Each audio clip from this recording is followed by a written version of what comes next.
श्रीगुरुभ्यो नमः। हरिः ओम। पूर्णमिदं पूर्णात् पूर्णमुदच्यते पूर्णस्य पूर्णमादाय पूर्णमेवावशिष्यते। ओम शांति शांति शांति। आज 9 तारीख है, नवंबर 9। तो गुरु जी का प्रवचन ऐतरेय उपनिषद का। कल ये बता रहे थे कि जो स्वभाव है वो कभी नहीं बदलता, भले ही बीच में रूपांतर होगा लेकिन स्वभाव से वो वही रहेगा। जैसे पानी, स्वभाव से पानी शीतल है और उसको बर्फ बना दिया तो ये आकार बन जाएगा, और उसको और भी गैस बना दिया तो स्टीम हो जाएगा। ऐसा अलग अलग रूपांतर तो हो सकते हैं, लेकिन स्वभाव से पानी हमेशा शीतल ही है, वो वापस अपने स्वभाव में चले जाता है। इसलिए पानी ही जो पंचभूतों में एक है, शरीर में एक है तत्व है, वही अपने स्वभाव को नहीं छोड़ता, तो ये आत्मा कैसे अपने स्वभाव को छोड़ सकता? भले ही हो शरीर रूप में दिखता हो, मन इंद्रियों के रूप में दिखता हो। तो यहाँ जो एक शंका आ सकती है कि हम लोग जो बोलते हैं स्वभाव को छोड़ देते हैं, स्वभाव को छोड़ो बोलते हैं। अगर स्वभाव है तो कैसे छोड़ सकते हो? लेकिन वो स्वभाव ये स्वभाव नहीं है। मनुष्यों का स्वभाव जो है बुद्धि में, वो स्वभाव नहीं है। ये स्वरूप का बात कर रहे हैं। यहाँ स्वभाव का बात है स्वरूप। स्वभाव मैंने स्वभाव नहीं, स्वरूप, नेचर नहीं, वो अपना ओरिजिनलिटी। तो पानी ही पानी है, इसलिए वो बाकी सब तरंग बुदबुदा सब जो है वो देखने मात्र का है। इसलिए सृष्टि मायामय है। तो असली तत्व को निश्चय करना पड़ेगा। ये सब किसके लिए जानना है? तो मिथ्यात्व को क्यों जानना है? क्योंकि असली तत्व को जानकर बात भी मिथ्या भी जो है असली तत्व का ही रूपांतर है, ऐसा जान लेना है। तो असली तत्व में कोई विकृति नहीं, उसमें रूपांतर की भ्रांति हो रही है। ये भ्रांति मिथ्या है, इसलिए विवेकशील दृश्य से घबराता है। भ्रांति माने उसको सत्य मानना ही भ्रांति है। ठीक है, व्यवहार के लिए ठीक है, लेकिन उसको सत्य मानना भ्रांति है।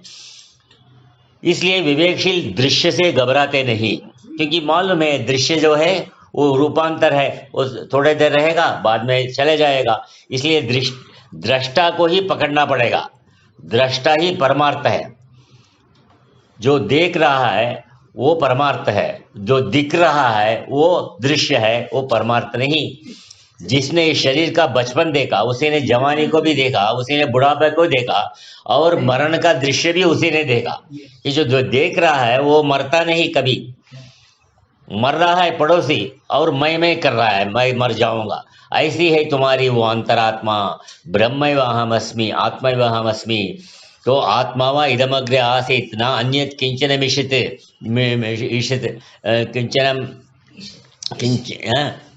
ईशत।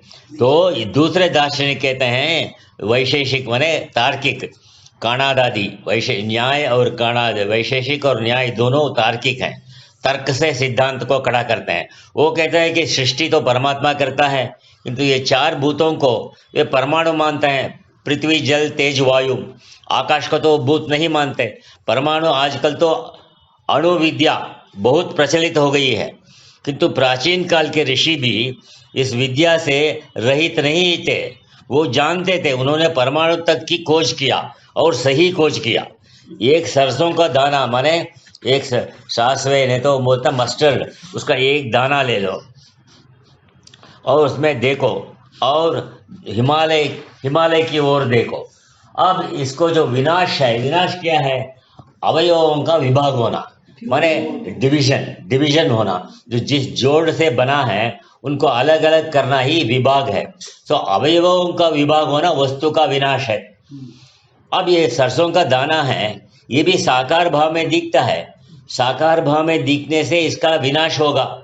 हिमालय भी साकार भाव में दिख रहा है और वो भी इसलिए इसका भी नाश होगा। अब अवयवों का विभाग होने लगा।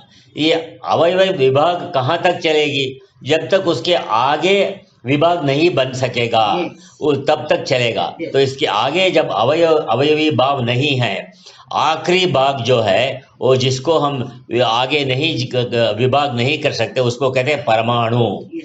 तो नैयायिक एक तरह से परमाणु को निराकार मानता है अब सोचो, हिमालय का भी अवयव विभाग हो रहा है और सरसों का भी जो दाना है उसका भी अवयव विभाग हो रहा है, पार्ट अलग अलग हो रहे हैं। चलते चलते ये अवयव विभाग जो धारा है, प्रवाह है, ये दोनों की चल रही है। लेकिन सरसों का दाना छोटा है, इसलिए इसकी जो अवयव विभाग है वो धारा जल्दी हो जाएगी, खत्म हो जाएगा, और हिमालय का अवयव विभाग का धारा बहुत लंबा समय तक चलेगा। इसलिए यहाँ कहा कि यतः परो अवयव विभागो नास्ति तत्परमाणु। फर्दर डिवीजन जहाँ नहीं हो उसको एटम कहते हैं, जहाँ से और विभाग नहीं बन सकता। ऐसी जो सूक्ष्म स्थिति है परमाणु का, उसको इंद्रिया पकड़ नहीं सकती। नैयायिक दार्शनिक इन परमाणुओं को मानता है कि इन्हीं परमाणुओं से सृष्टि कड़ी हुई है, माने सृष्टि का उपादान कह सकते हैं। जैसे कल्पना करो, ये अपना शरीर है, ये अवयवों का समुदाय है, जोड़ है। कोई बुद्धिमान डॉक्टर इनको अलग अलग करने लगे तो इस हाथ को अलग किया, पैर को अलग किया, खोपड़ी अलग कर दिया, कि इस तरह शरीर के प्रत्येक अंग को अलग करता गया तो ये शरीर कहाँ रहेगा? तो कहना पड़ेगा कि अवयवों का समुदाय मिलकर एक अवयवी को खड़ा करता है, माने एक जोड़ को खड़ा करता है, एक संघात को। इंग्लिश में उसको असेंबली बोलते हैं। अवयव विभाग हो गया, अवयवी खत्म हो गया, इसलिए अवयवी कुछ नहीं रहेगा। ये सारा संसार इसी तरह अवयवों का समुदाय ही है, माने ये 5 भूत ही अवयव बनते हैं। ईश्वर की इच्छा से परमाणुओं में क्रिया होगी, ऐसे मानते हैं वैशेषिक और नैयायिक। तो सांख्यों का सिद्धांत है जड़ पदार्थ में स्वभाव से क्रिया नहीं होगी। ये तो सबको मानना ही पड़ेगा, जड़ पदार्थ में स्वभाव से क्रिया नहीं होगी। तो ये कहते हैं ईश्वर की इच्छा से होगी। जैसे ये शरीर है, इस समय यहाँ बैठे हो, ये संभव नहीं कि ये पैर अपने आप उठकर चलने लगे। अगर ये पैर अपने आप उठकर चलने लगा तो कहाँ जाएगा, किसके घर जाएगा? तो मानना पड़ेगा कि चेतन इसका नियंता है, कंट्रोलर है। ये पैर चेतन के नियंत्रण में चलेगा। जो चेतन का कहेगा, मन के द्वारा संकल्प करेगा, उधर उसको जाना पड़ेगा। नहीं करेगा तो कहीं नहीं जाएगा। इसी प्रकार यह जड़ संगत समुदाय जो शरीर है, ये स्वतंत्र नहीं है, ये चेतन की सत्ता में है। चेतन कहेगा तो ये चलेगा, नहीं तो नहीं चलेगा। तो तार्किक जो है, नैयायिक वैशेषिक, इस चेतन को ईश्वर मानते हैं। माया सत्कार्यवाद हमारा सिद्धांत में ये विवर्तवाद कहते हैं, क्योंकि ये चेतन तो ईश्वर मानते हैं, लेकिन ईश्वर के अलग प्रकृति को मानते हैं, स्वतंत्र मानते हैं। तो यहाँ मंत्र कहता है कि पहले चेतन ही था, आत्मा व इदमग्रे आसीत, चेतन के अतिरिक्त कुछ नहीं था। इस सच्चिदानंद स्वरूप आत्मा में ये संसार खड़ा हो गया। तो ये संसार सच्चा तो खड़ा हुआ नहीं, ये माया में संसार खड़ा हुआ। इसलिए कहते हैं कुछ और नहीं था, केवल ये आत्मा ही था। तो कहते हैं आत्मा था तो ये नाना रूप कैसे हो गया, तो माया के कार्य रूप कैसे हो गया? तो इसके लिए कहते हैं सर्वज्ञ स्वभाव। या आत्मा का स्वभाव क्या है? सर्वज्ञता। जैसे अग्नि का स्वभाव जलाना, पानी का स्वभाव शीतलता। तो पानी को बोलना पड़ेगा तुम शीतल हो जाओ, तो पानी का गर्म होना स्वभाव नहीं है, इसलिए निमित्त से है, किंतु ठंडा होना इसका प्रकृति है। तो जिन पदार्थों की जो प्रकृति होती है, प्रकृति माने उसके स्वरूप होती है, वो स्वरूप उनको छोड़ती नहीं। संसार के सारे पदार्थों की अपनी अपनी प्रकृति है, अपनी अपनी स्वभाव है, अपनी अपनी स्वरूप है। तो ये जो आत्मा है तुम्हारी, इसकी क्या स्वरूप है, इससे जरा बात करो। और इसके शरीर से तो बात कर रहे हो, मैं मनुष्य हूँ, मैं पुरुष हूँ, मैं स्त्री हूँ, ये स्त्री पुरुष कहकर इसका भोग भी ले रहे हो, किंतु आत्मा है कौन? इस आत्मा से बात करो भी। इस आत्मा का स्वभाव है सर्वज्ञता। जो भी सृष्टि हुई है वो सारी सृष्टि इसकी मुट्ठी में है, माने उसकी पकड़ में है। ऐसी है तुम्हारी अंतरात्मा, अंतकरण का आत्मा। अंतरात्मा माने अंतकरण में जो स्थित रहे उसका वो आत्मा, ये अंतरात्मा ही इस सृष्टि को खड़ा करती है। किंतु फिर भी एक प्रश्न आया, भगवान ये आत्मा तो सच्चिदानंद स्वरूप है, सत माने सत्य, चित माने चेतन और आनंद माने सुख। किंतु जिस संसार को इसकी माया भगवती ने खड़ा किया वो तो असत्य है, सत्य नहीं, जड़ है, चेतन नहीं, और दुख रूप है, सुख नहीं। तो ये विषय सृष्टि माया कैसे होगी इससे? तो माया से। इसलिए मुंडकोपनिषद का एक बड़ा अच्छा मंत्र है, यथोर्णनाभि सृजते गृह्णते च। तो यथोर्णनाभि सृजते मंत्र कहता है यथा ऊर्णनाभि सृजते। ऊर्णनाभि कहते हैं मकड़ी को, स्पाइडर को। वो जो जाल लगाती है घर के कोने कोने में, उसका मैटर कहाँ से आता है? सब उसके अंदर से ही निकल रहा है। बड़ा सुंदर जाल लगाकर उसमें घूमती है, और जब उसकी जरूरत नहीं तो उससे जाल को निकालकर अपने अंदर ही ले लेती है, खा लेती है। तो ऊर्णनाभि ने अपने अंदर से ही जाल निकाला, और जब जरूरत नहीं समझती तो जाल को अपने अंदर ही समेट लिया, खींच लिया। तो ये तुम्हारी पृथ्वी क्या है? मिट्टी और पत्थर है। तो इसको, इसके अतिरिक्त इसकी व्याख्यान करोगे पृथ्वी का, किंतु इसके अंदर देखो कैसे उनके वैरायटी वनस्पतियां उत्पन्न हो रहा है, कितने विशाल पेड़ उत्पन्न हो रहे हैं मिट्टी की। किंतु पेड़ की शक्ल में देखो क्या सुंदर वृक्ष है, क्या सुंदर उसमें पत्र लगे हैं, पुष्प लगे हैं, फल लगे हैं।